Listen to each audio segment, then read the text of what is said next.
Friends.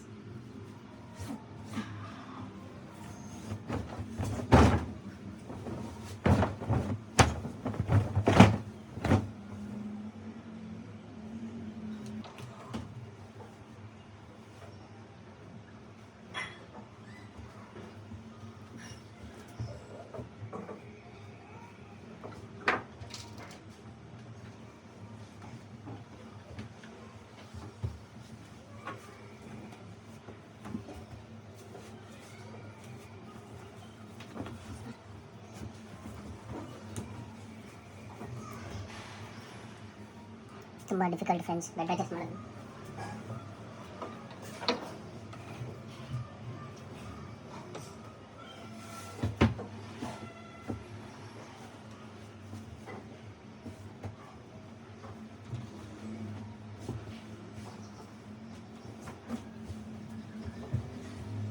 What's this?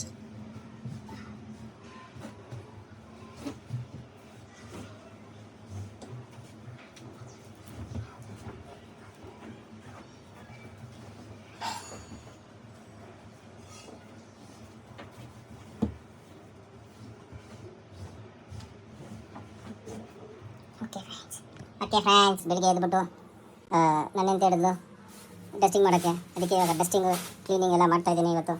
ನೋಡಿ ಈ ಥರ ಇದೆ ನಮ್ಮದು ಚಿಕ್ಕ ಮನೆ. ನೋಡಿ ಎಲ್ಲ ಗಲೀಜಿದೆ ನೋಡಿ, ಬಿಚ್ಚಿರೋ ಅಂಡರ್ವೇರ್ ಎಲ್ಲ ಹಾಕೋರೆ. ಓಕೆ ಇದನ್ನು ಕ್ಲೀನ್ ಮಾಡಬೇಕು. ಓಕೆ ಮುಂಚೆ ಹಂಗಿತ್ತು ಹಾಗೆ ಇದೆ, ಅಷ್ಟೇ ಸಾಕು ಫ್ರೆಂಡ್ಸ್. ಇದಕ್ಕಿಂತ ಜಾಸ್ತಿ ಮಾಡಿದ್ರೆ ಕಷ್ಟ ಫ್ರೆಂಡ್ಸ್. ಎಲ್ಲೋ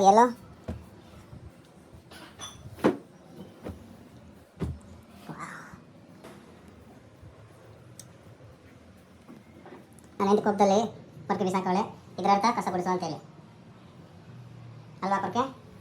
ರೈಟ್. ನಾನು ಹೆಂಡತಿ ಕೋಪ ಬಂದಿದ್ದೆ ಫ್ರೆಂಡ್ಸ್. ಈಗ ಕಸ ಇಲ್ಲಿ ಕಾಣಿಸ್ತಿದೆ, ಇಲ್ಲಿ ಕಾಣಿಸ್ತಿದೆ, ಆದರೂ ಕಸ ಗುಡಿಸ್ಬೇಕು.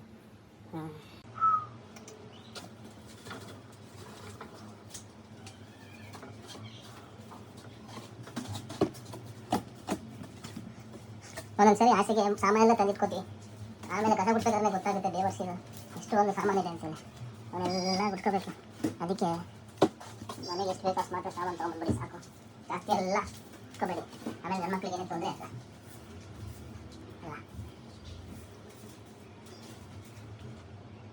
ಮಂಚದ ಕೆಳಗಡೆ ತುಂಬ ಡಸ್ಟ್ ಇತ್ತು ಫ್ರೆಂಡ್ಸ್.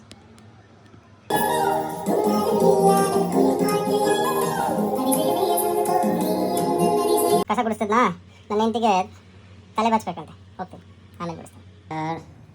ಇದು ನಿಮ್ಮ ಕೂದಲು ಉದುರ್ತಾ ಇದೆ ಜಾಸ್ತಿ, ಇಲ್ಲ ಡ್ಯಾಂಡ್ರಫ್ ಜಾಸ್ತಿ ಆಗಿದ್ರೆ ಅಥವಾ ವೀಕ್ ಆಗಿದೆ ಅನ್ಸಿದ್ರೆ, ಸೊ ಇದೊಂದು ರೆಸಿಪಿ ಇದೆ ಅಮ್ಮ ನಿಂಗೆ ಬಾಯಲ್ಲೇ ಕೇಳಿ. ಏನೇನು ರೆಸಿಪಿ ಅಮ್ಮ?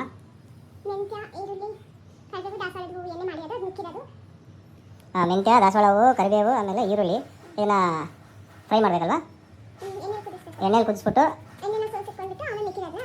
ಎಣ್ಣೆಯಲ್ಲಿ ಸೋಸ್ಕೊಂಡು ಮಿಕ್ಕಿದ್ದನ್ನ ಈ ಥರ ಮಾಡಿಕೊಂಡು ನೀವು ಅಪ್ಲೈ ಮಾಡಿದ್ರೆ ನಿಮ್ಮ ಕೂದಲು ಗಟ್ಟಿಯಾಗಿರುತ್ತೆ.